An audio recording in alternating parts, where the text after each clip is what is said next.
I was listening to a few shows earlier this week, and they were saying like how this is kind of like one of those pivotal points where like you're so excited at the beginning of the NFL season, and then like you hit this wall where you're like, whoa, this is a lot. Like every week we're just turning out another week or turning out another week or digesting data. And, like you start doing it on Monday, and then you're like, maybe I should wait till Tuesday. And I'm like, I haven't really got there yet. Like I'm still pretty excited about the NFL season, right? And I'm like, yeah, this is fun. And then I realized today's Friday and we have to do a show. Like I honestly haven't really looked at the slate very much. And I'm like, I'm still plugged in. I know the matchups. I know the spreads. I'm like, I knew the games. Like Thursday night was last night. It just didn't correlate to me to like check the lineups. Like I haven't actually built even a dummy lineup. It's very strange. But I'm not burned out. It's just like I haven't got there this week, strangely. I don't know if any of you have had that feeling, but apparently it's a industry thing. Go ahead, go. I have, but it's because we finally hit the crescendo point. It ramps up. Like football starts in September. You get about a month. And then hockey starts. Not a lot of people will play hockey or bet on hockey even, but there are. And then you get the NBA starting, which started at the beginning of the week. Yeah. It distracted me throughout our entire Tuesday show, and that was just the Laker game. Actually, it was the double OKC game was what I was staring at, to be honest. And I don't even apologize about that ending because, I mean, I'm just a basketball. Like, I love basketball more than the NFL, actually. Peace in, everyone. We're here. Yeah, we were totally zombied at the end of that. That double overtime was great, but that's what's happening. So, like, that's what can happen. We're at that crescendo point in the year where all the major sports are, like, literally all four of the major sports are going on right now. You have the start of NHL, you have the start of NBA, you're in the middle of the NFL season, and we are in World Series tonight. World Series game 1 tonight. Like, we are at the full crescendo of sports right now. This is as much sports as we get at any point in time. Like, you might as well be playing the Masters alongside this weekend. It'd be the craziest fucking thing in sports history. Yeah. Like, if you put WrestleMania on Sunday, you would kill everyone. Yeah. Like, that's why. So, like, I can understand it. Like, I've been focused on NBA. I do a lot of stuff myself personally for NBA. So I'm with you, Logan. I don't have a dummy lineup. I haven't nailed down wide receiver. I'm not as confident in my other stuff as I usually am on a Friday. Yeah. But I'm here and I'm ready to go, and I've got a couple things that I like so far. And we are confident that the Niners will cover their 1.5 spread, which means they'll probably lose it. But they should be better than the Texans. Mac Jones' legacy game, Sunday. Again, for some reason. That's a good point, though, Donnie. I almost forgot to mention the show pick because I didn't even look at the spread very much this weekend. And Gov was telling me that the number was even higher. This is the worst spread week ever. There's so many like touchdown spreads. Like everything's 6.5, 7 points, it seems. And then one of them is a 14.5, so you can scratch that off the list because no one wants to touch 14.5 with the Titans. We have a couple bye weeks, so we're down to like 10 games this week that we could plausibly play, and most of them are touchdown spreads. It's a bad week for spread. This is a week where you just avoid this part of the sports book. Don't touch it, in my opinion. I be honest though? I'm very excited about no international games. I know they're going to return at some point, maybe a couple weeks from now. I'm very excited I get to sleep in on Sunday and don't have because like I love football. And I have that mentality where it's like you only get 18 weeks. So the NFL wants more of them. So I know they do. And I'll probably watch all of them. But I'm just one of those guys where it's like I only get 18 weeks. I gotta watch all the games. So like they get me every time. But I'm so excited I don't have to worry about that morning slate game. All right. Gov, you were saying that the spread though on the 49ers game was higher because I usually look at spreads. I usually look the morning of the show. Because like I don't make a lot of I live in a state I can, but I don't make a lot of sports bets. I basically play DFS every day. So I look at the lines because it can help me with my DFS lineups, looking at the lines and what Vegas thinks a guy's going to do. Like, if anything, that can almost give me a projection. It's like, okay, this is what Vegas's median line is. If I think if I would take the over, then I just play the dude. If I would take the under, then I just don't play the dude in DFS. Well, you made a great point that the Niners just don't have a pass rush right now with all their injuries, and that's the Texans' biggest weak spot is their offensive line. Like, that's why Stroud has struggled. Not even this year, but like last year. Like, the offensive line has always been their Achilles heel since Stroud's been there. But my problem is, like, we don't know if Collins is out either. So, like, if Collins is out, I think this number should be a lot higher. And so I thought this would be more like a pick-em. The fact that I can get the Niners at plus money, I just feel like their offense is much better. Like, yeah, their defense might be hindered, 49ers with a pass rush. I don't see that many. We might get Ricky Pearsall back. We got Jennings back. Kittle came back last week as well. He didn't look right, but that was his kind of ramp-up game. And now maybe... No, he looked awesome in the blocking game. That's all that matters. True. Yeah, that's a good point. I'm just saying, like, he didn't look fully immersed in the offense. And you might be right where it's like he didn't have a lot of things drawn up for him. They wanted to keep it simple for him because he did look good in the blocking game. I just think the 49ers are a lot better team. If you guys want to mention anything else, otherwise we'll get on to making our own picks. Yeah, well, we got to get a random number out there. We also have one comment. Chevy in the chat. What are we going with number-wise? Give me 15. 15. Anything, Gov? 80. All right, I'll go with number 50. Is 70. So, all right. Gov first. The first pick was so big this week. I hate every spread. I'm going to be honest. I'm so not confident. Yeah. Okay, first thought, just give me Chicago plus, what are they here? 6.5? Yeah, done. Yeah. Baltimore sucks. I don't even care if Lamar is back. Baltimore is not good. If Lamar's back, it's a shootout and it's a close game. If Lamar's not back, Chicago probably wins by a touchdown. Because there's nothing in my metrics that say Baltimore's defense is anything I should worry about. I agree. I agree with this. I don't like Caleb, but like he's on my list. He's at least not doing horrible. I'm gonna just go with a closer. Yeah, I'm gonna go with a closer spread and just hope that he continues to have a good year. Bucks are minus 4.5. I like I said, I'm not confident in anything, but at least this isn't like they have to blow them out over the Saints. I lost the spread picks because I think they updated the sports book, so I'm getting them back now. What was that number, Donnie? The Bucks over the Saints 4.5. It is in New Orleans, but at least it's indoors. I love the receiving core they got. Hopefully it's fine. You got back-to-back, Logan. Yeah, you mentioned that. I mean, 14.5 I usually smash on almost any team. I don't want to touch it. I took +7 with the coaching narrative with the Tennessee Titans last week. There's not a chance I would take it now. But I do want the Dallas Cowboys at 3.5 against Sean Payton's Denver Broncos. One, I don't think Payton, even if they have talent, knows how to close out games. I don't think they have a winning mentality. I think they choke a lot of games, and they're just lucky that Dable. They've looked sloppy this year. Yeah, that's what I mean. Like they don't look like disciplined or structured in any way. And I think they got lucky that Dable is more of a doofus than anything. Otherwise, they should have lost. So I actually think the Cowboys have the best offense in the league with the CeeDee Lamb and Pickens combination. And then you add that run game. Dak looks like MVP level to me. 3.5 is just too much.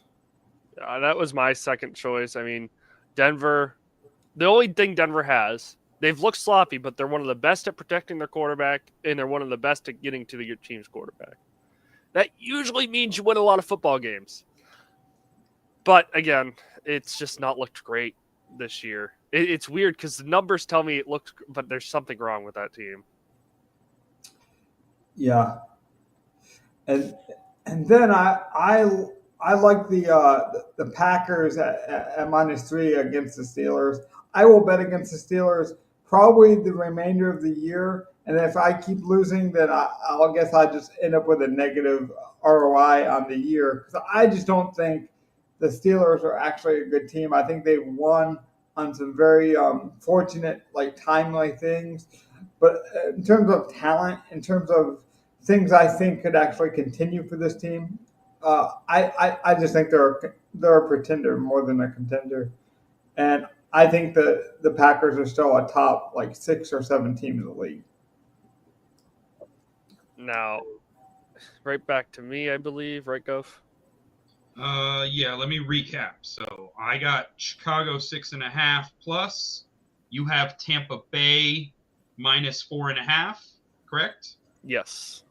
And Logan went with Dallas +3.5 and Green Bay -3. Mm-hmm. I'm stuck between two, and it's really a coin flip, but I guarantee there's probably one of yours that you pick. But I think I'm just going to go with the team I really went in a lot on. But they're finally ready to start blowing teams out again. I think they're sick of the narrative. They're healthy. They've got everyone back from their suspensions. They have looked confident lately. Chiefs -12.5 against the Commanders, whose Mariota is once again going to play. I don't know if Mariota can handle that defense. I think they only need to score 28 and they hit the spread. I thought about this game. Well, I think 28-14, you hit the spread easily. KC -12.5. I did not have that one on my list. I thought about that game, but 12.5 seems high because It's high. I don't know how much Andy Reid and Mahomes are trying to make statements in the season.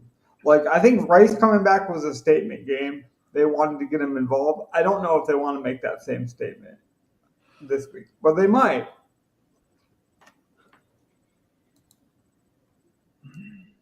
I'll give you Washington is probably one more bad game from just going full tank, even if Jaden Daniels comes back and just getting good guys around him for next year.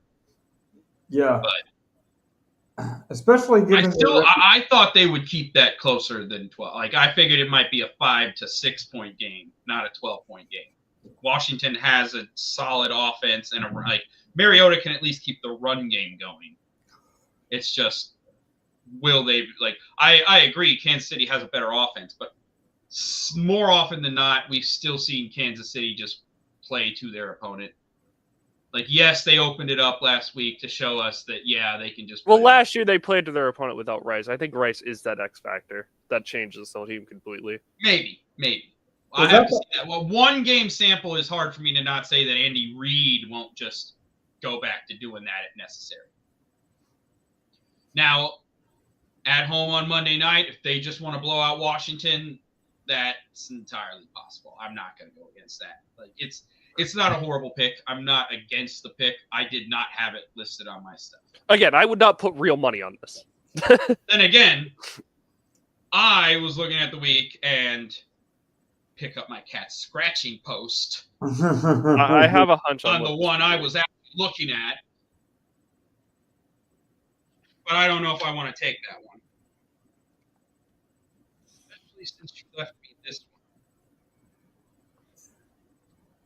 Do I take my homer pick or do I take the really, really gruesome one? I do like the Panthers this week, I will say. That's the thing. I kind of want to just take Carolina +7. Or what is it at on DK? I think it's +7. My lines are a little different, so it is +7, yes. I'll say that's the one I did look at. Scroll up. It's the first game. Is it? Yeah, plus I kind of like that. I like it because the Bills' defense has been atrocious. There's another game that I think is, just looking at it, I don't think – now, I'll say this. I don't think this team wins, but I think they can cover 7. They cover? Yeah. because I think there'll still be a slog of a slow defensive grind of a game. That's definitely the game that McDermott likes to play. Like, even if they win. That's not even the Carolina game. That's the other game I'm talking about. Oh, you're not. Get with the There's other another game that I want to take instead of taking my Panthers. Which is? And I think I'm going to do it. Give me the Cleveland Browns +7 is what I have. Where is it? Yeah, it's +7. Like that New England, like I don't think New England loses. That has this game 17-13 written all over it. 100%.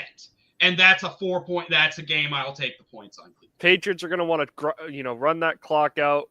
And Cleveland can only run the ball. And I don't think New England's just going to give up giant gashes to Judkins. As much as I love Judkins, he doesn't look like the best matchup. I don't think they're going to give it to him. I think he's going to take it. I really like that kid. I think he's generational. So, I am willing to take the points on what I believe is a slog of a game. Now, maybe Drake May has the Bo Nix game and they win 32-3 or something. But unlike the 49ers, who we took as a show pick, the Browns have a pass rush. So that is kind of an equalizer, even against I look at it and these were two of the defenses I wanted to play. Mm-hmm. Every metric on them: high sack rate, high pressure rate, going up against a kind of a crappier offense, not a middle of the pack to bottom offensive line. Yeah. And I love Drake May, but I do really like this pass rush. So I'm excited. I will watch some of this game just as a fan because I do think it's an interesting correlation with which side wins, the Browns defensive line versus this great up and coming quarterback. I think Donnie's going to be happy as a Patriots fan for the next 10 to 15 years. Drake May looks special. I do think this will be a test for him this year, or this week specifically. Can he get through this patch? Because Jim Schwartz is going to bring it. I think we're good, right? Builder. Yeah, we are good. Yeah, those look solid to me. All right. Was there any lineup things that you think we needed to hit on, or anything stuck out? Because I thought the pricing was tight end week. Tight end week is the biggest thing. It's not. Yeah, I'm about to say it's tight end week. You double tight end. It always works. Someone wants to do it. I'm like I said, I have 11 tight ends on my list. I usually have four, and then maybe I'll just pair the quarterback with it if I really want to, if they're not on my list. But that's about it. I have 11 that I'm really willing to play that I think get touchdowns this week. That is one of the narratives I buy into. The first year, I didn't really buy into it. I thought, okay, this is kind of commercial, and it is, but it seems like the players care about it. The players are bought into it, so I will. I mean, they track it all. I think last year we had 27 tight end touchdowns. I think so, yeah. On tight end. It was a lot. I will be honest. This might be a week where I turn Red Zone down to mute, and usually I have it on. But Hansen can be very annoying with the tight end day, with all the it does get a lot of commercialization. But like I say, the players care about it. So I do think these are some narratives that you should pay attention to. Logan, you got the first pick. Where do you want to go? Okay, so I could go a lot of places here. I think I'll go to an ugly spot that you guys definitely won't want to go to, but it will open us up to a lot of value. And I want to go to this Denver game. I want to plug in Mims. I think he's underpriced. I think he's a great play. I have Mims in my dummy lineup, actually. Do you? I like Mims this week. So I want to play some Mims. I believe he saw 7 targets. So I like that play a lot.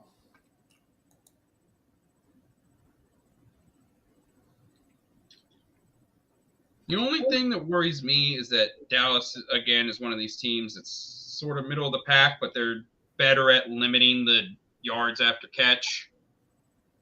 So I'm not as big on I would Maybe agree. he's more of a yak guy in my mind. Although let me double check my numbers. I would agree with you, but he is the big play guy too as well. So he only needs to get kind of like a Jameson Williams. Like he could get there on a bunch of short design kind of screen passes, but really he's a speedster, so he only needs one catch. And under 4K in a game environment, I like. I think it's a good. Bo Nix has been one of the most inefficient deep ball throwers this year, and that scares me. Except for that last quarter. Yeah, but like he's missed a lot of. I think he's missed the most deep throws of any quarterback from what I've seen anyway. He just doesn't hit them in stride this year. All right. Are we ready for the next pick? We are. What do you got? He loves it. He's a character. He's fun. It's National Tight Ends Week. First tight end in the lineup going to be George Kittle. I think he wants to get involved this week after having no targets. I believe it was no targets. It was 2 targets, excuse me. He's back. He's going to show us he's back. 4,500? Oh, yeah. Yeah, 4,500. You're lucky I didn't throw in Mark Andrews, but I don't know if Lamar plays. Wasn't Kittle the originator of tight end week? Since we're talking about it, was him, Kelsey, and someone else. I forget who. It was him and Kelsey. I remember Kittle really buying into the market. Yes. It was him and Kelsey were the 2 big guys for it. Yeah, I think 45. Lucky Kelsey ain't on the slate. Kelsey missing a tight end week is really a bad move by the NFL, I think. And honestly, I think the 49ers would have used Kittle last week, but they just didn't need to. And so now people are going to look at the box score. They're going to say, well, he was back. But if they were actually pushed in that game, I think they would use Kittle more. But obviously he's a great blocker, and they were controlling the game on the ground. I could see Kittle having a big game here. Gov, you got 2. All right. By the way, Gov, you were saying 4,500 because he's too cheap, right? Yeah, Kittle would be a 5-6K tight end any day of the week. He's just been out and then had one bad game, and somehow they priced him down on freaking tight end weekend. I know you well enough. I just want to be clear to the people who might not know. That wasn't totally a reaction of him being underpriced. Okay, let's see. 2 picks. What do I do? Gotta get your tight end if you want him. Because he won't last. Have 11. I don't care. Your guys are going to pick one of them. You already got one. You'll pick one of the other 10, I'm sure. Yeah, wait till Mason. Tell me, name one other tight. Before I go, name one other tight end you would play. Loveland? No. Loveland for. What I about would you? play Ferg. Ferg against that defense, fill out our game stack. Okay, so Logan's the only one who won't pick a tight end that's on my list. Okay. The convictions this week are hard. So, first thing I want to do is just jam in one of the consensus best play chalks. So, just put in Bijan. Thank you. Okay. And not overthink that one. Thank you. Don't go Algier. Chalk is fine. I will go Algier in a lineup. Everything in my data looks like Algier's been running quite well too. This is an amazing matchup. There's no reason he couldn't have an outlier day at his price. There have been games where Bijan goes out there and puts up 22, and Algier has 18 right behind him. He could, that could be this week, and the 18 from the 4K-ish dude is going to be better than the 22 from Bijan. Actually, this is a good point. Bijan could also just go out and have 35. Well, that's actually a good spot to talk, because I do think it will be a talking point this weekend, and I actually curious to see what you would think, because I think it's way more likely Bijan Robinson gets 50 points than Algier and Robinson both do well. I think you have to make a choice on one. We have seen them both do well before. Exactly. That's what I mean. Both of them could combine for 40, 45. Maybe. And you might be able to play both of them at that point. I think one of them is block in a little block of 45. I'd have to see what the exact salary is, but Like, what is Algiers' salary? Is he priced up to like 5K or I something? think he's probably like 5K, I guess. I haven't looked at pricing on the. See if I can pull that game. 4,800. 48. Oh, he has a Q tag. Oh, he didn't practice on Thursday. Oh, he practiced limited on Thursday and Wednesday. Oh. That's right, because I needed a running back to pick up in fantasy this week with injuries on my team, and I had to drop Algier for So someone again, else. So I was like, that's overthinking. That's me galaxy braining. That's me in GPP thoughts. Like, we're just gonna play one of the best plays. It's on the slate. It's against Miami. We attack that stuff. It's Bijan. We saw Robinson like have an 80-yard touchdown already this season. We've seen him on showdown slates, and so he hasn't been on the main slate in a position like this all year. Obviously, I honestly think he has a ceiling of 50 this week. Truly, Entirely. So I want to jam him in. All right, now we're gonna make things weird. I'm actually pretty comfortable with whatever you do because I have players in all kinds of ranges this week. Caleb Williams. Thank you. He's one of my favorite quarterbacks this week. I love him. You know, there's a receiver who's a lock. Not stacking him with Loveland. Okay, fair enough. There is one player I literally have locked in all my dummy lineups right now, and I haven't paired it with Caleb at all. But I'm just going to transition and take your line, and then you can take it back, because I'm just throwing Rome right in there. Boom. I have locked him in everywhere this week. See, So that's like the one conviction wide receiver play I have is I think I really want to just play Roma Dunze. What is DJ Moore? Well, I love that. We're all being I'm loving this lineup a little bit more and more every second. I love this because Moore is only 1,000 cheaper, and he's questionable. I think Rome is clearly the number one, and I think he should at least be like $2,000 difference than DJ And after Moore. 2 bad weeks, like people are going to be down on him, but like. this is the spot. This is where you. I've seen Amon-Ra have 2 Met weeks and then also be freaking Amon-Ra, and that's what Ben Johnson's going to make a Dunze is them. He's going to be their top guy. Mm-hmm. All right. It's your next 2, Logan. I'm just going to make this easy. Here we go. Derrick Henry. I was about to say, we could jam in some chalk. I'm not sure what the chalk. Honestly, I haven't been able to look that much again. Basketball brain. Going to play a lot of Dallas tonight. I think we have 2 of the chalkiest running backs right now with Derrick Henry and Robinson, if I had to guess. Bijan, I know, is chalky. I think people are paying up for Taylor because you can get value at wide receiver with Zay Flowers. You can get. I will play 0 Zay Flowers. I will tell you that. Even if Lamar is back, I will play 0 Zay Flowers. Rashad White might be pulling ownership, I think. Yeah. Okay, so I'm going to ruin the double tight end lineup because I want Alvin Kamara without Kendra Miller in the lineup at 5,700. I don't hate that. I really don't hate. Like, if I know Kamara's getting 20 touches in any way that he, like, normally 20 touches for him is like a 60-40 split between rushing and passing. Yeah, maybe 70. I don't care if it's 14 and 6 catches and 6 targets. Like, if you're telling me Kamara gets 20 touches, I'm in. This is the next man up for them. It's an unproven rookie. You can see his work.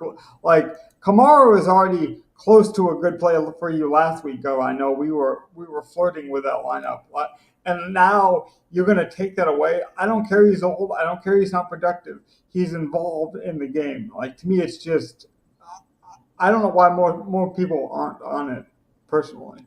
Because he has 1 touchdown this year. But now he has more volume and opportunity to get that touchdown. How many touchdowns does Kendrick Miller have? He doesn't. In the games he played, I don't know. I'd have to look. Probably 0. He has 1. He has 1 touchdown in his games. It's because they don't score, Logan. Yeah, I was about to say, like, that's not a fault of Kamara. That's a fault of the New Orleans Saints. But are you expecting them to be shut out by Tampa? I think he is. Does Kamara play? He has a Q tag. Does Olave play? A lot can change easily. Obviously, if he's out, I would take him out. Also, well, I mean, If there's he's just out, so we play many Devin question Neal. marks. There's just so many question marks. yeah, like if he's out, you play the rookie at like what 4K. I don't even know what his price was. Like, let's see. Yeah, Neal's 4,200. You know, I'd play Chuba before I played. I'm just not I gonna. will play Chuba this week as well. But Here's the point, though. I'm just not gonna pass up on a week where I can play Derrick Henry at 6K and Kamara at 5K. When I used to play, I know I might be the old man here, but both of these guys used to be premium running backs, and now their prices, reduced. Maybe because Aaron Rodgers at that same time was 8K. I'll never play Rodgers. I guess that's the point, Donnie. But why you got to bring up that garbage, man? Why? At that same time, Aaron Rodgers was 8K. I will say though, maybe I would play Rodgers if he was a cheap enough quarterback with Adams, if Adams was still there. But I'll digress. All right. So where are we at now? Yep. You gonna plug in a defense? No. You usually are the defense whisperer, though. We sort of need to because we don't got a lot of money. Yeah, a wide receiver. You want me just to plug in a cheap defense? No. I got my guy. I'm gonna go with. I don't know how. No, well, you already have. Damn it, you already have somebody in there for that spot. That I was gonna play Sutton, but I can't play Sutton. Well, I could, but yeah, there's no reason we couldn't. Well, you have Mims, so I don't want to double that up. I don't know. Actually, Dallas has a bad defense. Yeah, actually. No, just throw Sutton. You're right. Why am I thinking of that? I like London in the same range. AJ Brown is decent, I guess, in that range. I can get off of that range. I can get off of Mims. I have another cheap tight end I like, or a cheap wide receiver I like. 3K should be enough to find a defense we like. Fair enough, but do we want to play two Denver players without any Dallas bring back? You could definitely get away with it this year. Good. This is a weird week. I mean, this is a really strange week. Do you want maybe you got to play it strange? I'll show you my other cheap wide receiver this week. DK. Yeah, I'm not against DK either. That's the other option. It's just a target situation that does open a little bit more money if we need it for defense as well. I don't mind DK honestly. Like I think Indy is sneaky gonna let up. Yeah, I just don't like that. That's another reason I was looking at Tennessee to cover. Like I think Indy's sneaky gonna let it through some passing yards. So like Cam Ward's gonna be able to chuck it to a dude or two. So like I'm not against an Aomar or a DK. Or even Chick. I just want to say, I have never been so happy to find out last week that his name was pronounced DK. I was so glad to hear that's how it was pronounced. I didn't know how it was pronounced. If you guys didn't pick up on that, I didn't say his name. I was so happy to hear it on TV. Every time I pronounce a name, I get flamed by my friends. So this time I stay quiet. Now, the reason I put it in, though, just to show you guys, we could go... what did you think is... Yes, I did. Good touch, Gov. Yes, I did, Gov. Yes. That's how I've been... I mean, it's not like his name was... I mean, it also could... Redacted. But... I put that in to show you, not that we have to go there, but we could get a bit off of this Robinson chalk, I feel like, because not enough people do it and pair the Falcons with Robinson, with going down to NDK.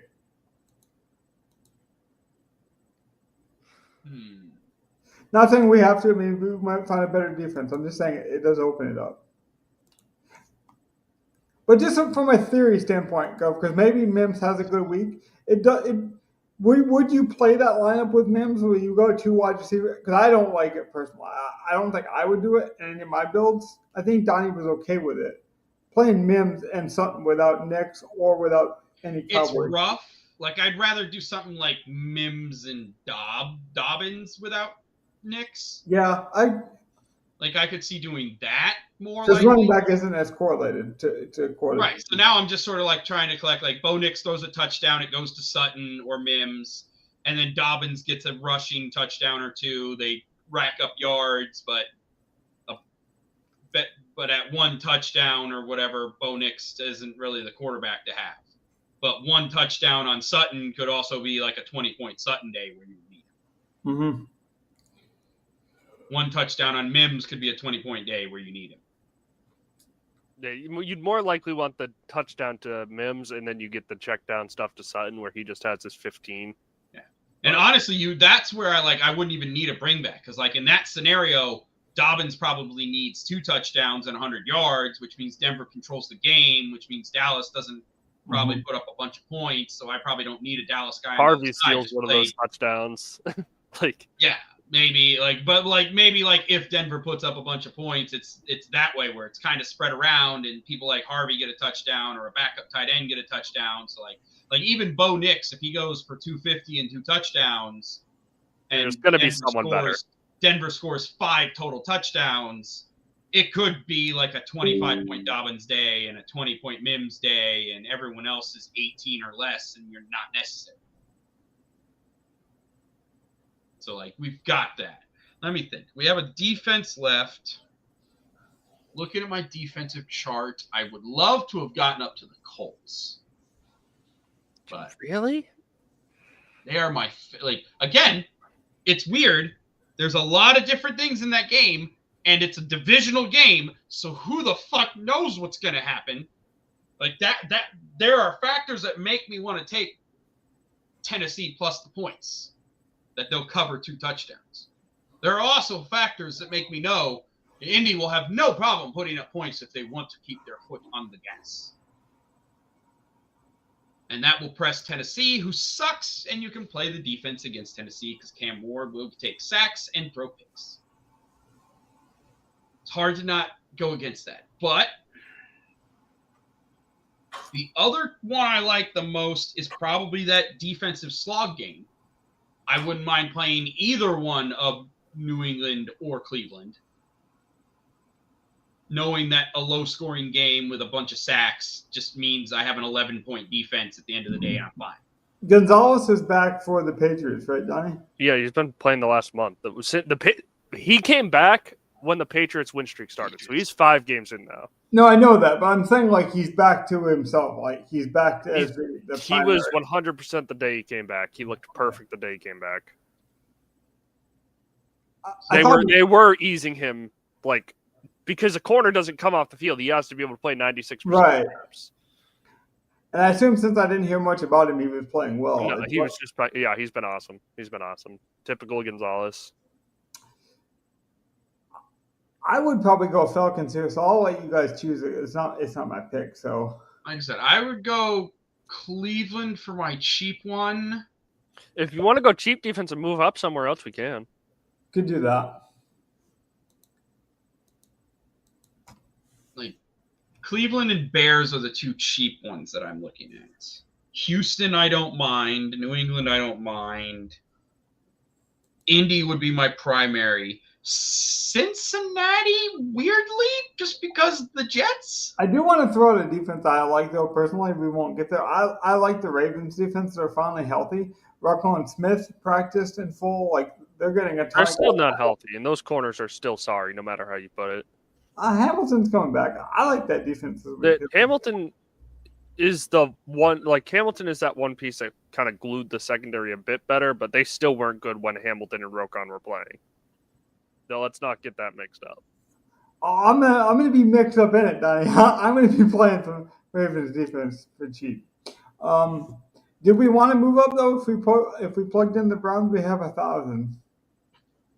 I would look at DK and see what we can do. It might be like looking at the lineup. I'm fine with everything else.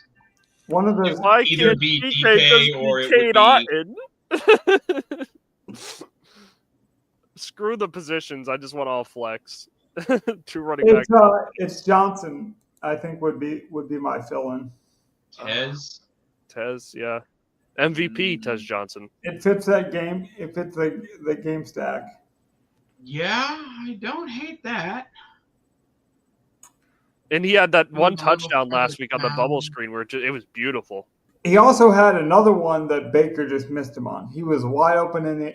I mean, he is a rookie, so it's probably a little on both. But yeah, they just don't have quite the rapport yet. But He's going to be working on that. He's better than Sterling Shepard. I think he is. I mean, he won me money last week. So. And I wanted to just say like it wasn't that I'm blaming Baker. It's more like this guy did everything he could, and they, like Gov was saying, their chemistry was just off. But there was a chance for 2 touchdowns. And then if 2 touchdowns actually happen, I don't think he's 4,200 or 4,300. So, I kind of like this lineup, honestly.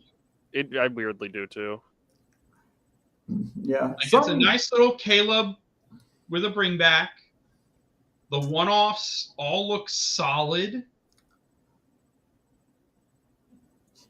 I'm not as high on Henry as you guys, but like I personally I would rather play one of the Carolina backs over Henry, but I'm not against. It's Rico, trust me. Like looking at the numbers, it's Rico. It's Rico. Okay. They're going to cut into each other, so it's hard for Rico to now have a ceiling like he had those 2 games.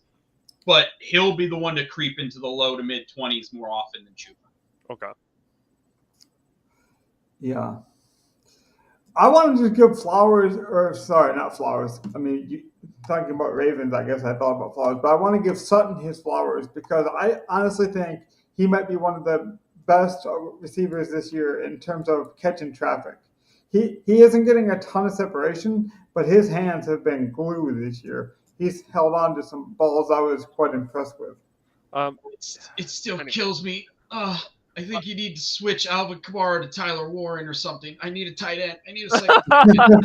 Yeah, I'm actually playing a lot of Kate Otten this week too. That would be the only other thing I'd do is I'd get off Kamara because he's the next lowest confidence play other than the Tez or the cheap wide receiver, and I'd play the second tight end. This will be a good test because when we go back, that would be the 2. If I played this lineup, it would probably look something like this and be a 2v2 of Tez and Kamara for a cheaper tight end. And then a better wide receiver. Yeah, just throw in Kate Otten 3,400, get the same game environment, and it's funny. But the Kamara Tez mini stack works great with our stack. We get our one-offs of Sutton and Bijan. I love Kamara this week. So this will be the lineup we have deodorant from, basically the 2 tight end. Because I know you guys are going to build a lot of 2 tight end lineups. Only 2 tight end lineups. I build it might be all 2 tight end. This is a saving grace. This will be the lineup that saves your bacon. No, we're not. No, we're not bashing on 2 tight end week. All right. This is the one time we get to do it and everyone agrees. Hey, I do it on a regular basis, so it's not a special week for me. Well, when the points go up, it becomes a special week. I can bash it when everyone else wants to do it. Like that's when I become a rebel. I'm like, oh, you guys think this is cool now? I'm purposely not going to do this. If you've been doing that on National Tight End Week, you've been losing. It's true. Yeah, most weeks I have a double tight end lineup. I will have it this week as well. Gov, you have a personal question here. He's asking for your advice. Well, I mean, Dalton he's the red rifle. He's going to come in and sling it. We've seen what he does as our backup. So, that is completely solid and consistent. Like, there's no problem with that. That means Tet's going to get his volume. Mm-hmm. Coker was out there, but, first game back, I can understand not getting a target and everything. And then Bryce goes out and gets hurt at the end. Okay. I think Coker does better this week. I'm not sure, Dalton unlocks him or anything. Mm-hmm. I think Tet will be perfectly fine, especially if they have to score playing Buffalo. Dalton will be able to get the ball where it needs to go and throw it and move this offense along. He's been in it long enough. He knows what's going on. He's prepped for it all week now. So personally, I would rather play Tet or Coker as one-offs on the other side of Josh Allen. Because if Carolina keeps it close, it'll be Rico that gets the points. and not like Tet or Coker having a big day. Because Buffalo. But if Buffalo's putting up points and you play Josh Allen and Buffalo side, then I could see one-offing Coker or Tet who are going to get there because they have to throw. Tet hasn't broken a big one. So if he gets there, it's got to be on volume unless he just breaks a 50-yard touchdown, which he hasn't really done this year. Coker, I would more be the one thinks breaks a 50-yard touchdown and has like a 3 for 90 day with a touchdown. Whereas Tet's going to be more like 6 or 7 catches for 80 or 90 yards. I think a lot of people are having that mindset where it's like the veteran quarterback comes in and goes, and he just spams the number one guy, like Joe Flacco did with Chase. I think that's the and Tet will still be the number one guy. Like I said, I think Tet gets the volume. He'll have probably 7-8 catches on 10-something targets. I think Coker will get a few more targets than he got last week as he works back in. Yeah. And I think he's more of the big play guy. And I think the offense will move efficiently as it has been. The coaching staff, Dalton is an old vet. So, I'm not as worried. I think Carolina's going to look as good as they have been, to be honest. Because Bryce hasn't really flashed the ceiling that makes me see him so much better. Like that's the thing. As long as Dalton comes in and doesn't fuck it up, Bryce has basically just been not fucking it up all year. That's been great. The offense has been running well, not being fucked up all year. Go ahead, Dan. How many targets does Jamar Chase need for us to regret not playing him in this lineup? Not catches, targets. He would need 13 for me to feel bad for not playing him. Then I feel like we're making a mistake. If you say the number is only 13, then I feel like we make a mistake here. That's the only thing I'd say about that. My problem with me I'm more at that number. I think that number is 11. Oh, God. Oh, God. All right, in your personals, you guys got to play Chase then. You got to promise me you'll play some Chase. I might play some Chase. No, I think Dalton is going to come in and just be an even slate with what Bryce has been doing. Bryce hasn't flashed the ceiling that makes it better than what I think Dalton will come in doing, just keeping everything level. I don't think Dalton's going to come in and unlock Tet really that much because I don't think Bryce has been playing too horribly this year. He started out rough in the first 2 games. I'll give him that. But he's been playing very consistent, not making a lot of mistakes, making right plays at right times, kind of stuff. Hitting his reads. Don't expect the boost we got last year. No one's had a big game. Like Tet hasn't had a breakout game. That's the one thing I'm not sure Dalton unlocks that. But I'm also not sure Tet's not the one who is the person who needs to unlock that. Like maybe it wouldn't matter Dalton Bryce. Tet's due to have a breakout game just because he's the rookie and he's the number one. I will say I wanted to be early on Coker. I would not be 100% surprised if Tet has a splash game. But that might not be because of Dalton. It might be because it's week 8 and Tet's due for his breakout game. Right. After being consistently solid targeted all year. So you think he can just get there on volume and potentially... And I think he's due to get there on volume. And as long as Dalton doesn't fuck it up, he'll get there and he might break loose. I will mention. But I don't think it unlocks the offense having Dalton in there. Is what I'm saying. The biggest news for this game is that the Bills are getting their first-round rookie corner to play this week. His first time playing this season will be this week. So, forget the Bryce Young news. We need to see what this Bills defense turns into with their corner backroom looking better. I think I could do a game stack of this, though James Cook and then Tet McMillan or Coker. I wanted to be early on Coker. That was why I was okay taking the 0. Maybe I should have waited, but I feel like Coker is going to get involved at some point. We have him in best ball, so we invested in it. We're hoping it happens. Maybe I'll lose again, but I do think I'll have a Coker lineup sprinkled in there somewhere. So yeah, but I like it a lot. Going with Cook off of Josh Allen. I don't know if he's even chalk. I think a lot of people don't know what to do this week. So hopefully this helped you guys. I know we're up against a hard out pretty soon here, so I don't want to belabor the point too much. 1 minute, actually. With that being said, though, I thought we worked through this lineup pretty well. I'm happy with where it ended up. Hopefully, it helped you guys. I love the comments. The live interaction was all lovely. With that being said, though, good luck, guys. We'll be back at you. We'll review this lineup. We'll be honest. We'll be transparent about what happened, what didn't happen, and hopefully, again, it helped you and you can use it. Take care, guys. Peace out, everyone.